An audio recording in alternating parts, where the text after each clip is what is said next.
Hello বন্ধুরা, আজকে রান্না করব মাগুর মাছের রসা।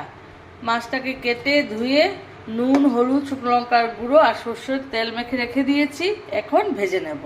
কড়াইতে দিয়ে দিয়েছি সর্ষের তেল। এবার মাছগুলো ভেজে নেব।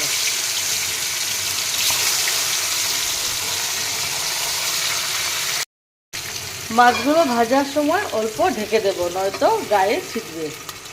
যদিও আমি সর্ষের তেল মেখে রেখে দিয়েছিলাম, তবুও ছিটে বন্ধুরা। মাছ ভাজা হয়ে গেছে, এবার নামিয়ে নেব। কড়াইতে আর একটু সর্ষের তেল অ্যাড করে দিয়ে দিলাম একটা তেজপাতা, তারপর দেব গোটা জিরে, তারপর দেব একটু হিং,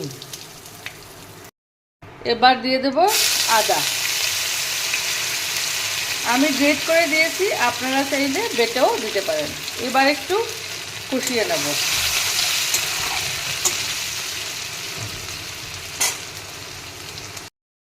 এবার দিয়ে দেব রোজকার মতো মশলা, হলুদ গুঁড়ো, জিরে গুঁড়ো, ধনে গুঁড়ো, শুকনো লঙ্কার গুঁড়ো, গোলমরিচের গুঁড়ো আর একটু মিট মশলা।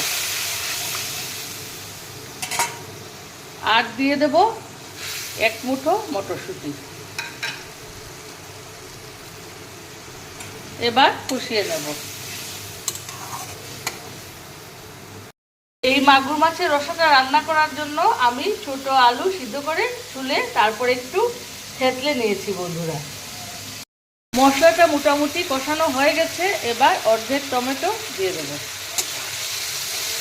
দিয়ে আরেকটু কষিয়ে নেব বন্ধুরা।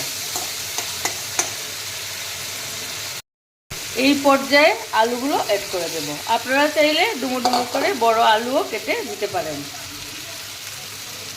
এবার আলুর সাথে সব কিছু ভালো করে কষিয়ে নেব বন্ধুরা।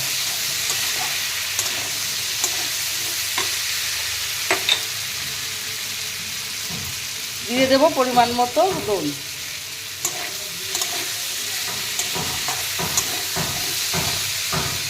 মশলাটা যাতে পুড়ে না যায় তার জন্য অল্প একটু জল দিয়ে আর একটু কষিয়ে নেব।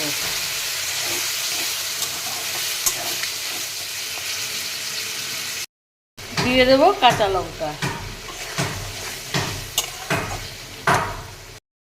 দেখুন বন্ধুরা, আলু আর মশলা একসাথে ভালো করে কষানো হয়ে গেছে, তেলও ছেড়ে দিয়েছে।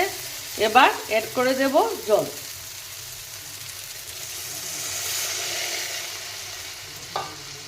এবার ভালো করে সিদ্ধ হতে দেব।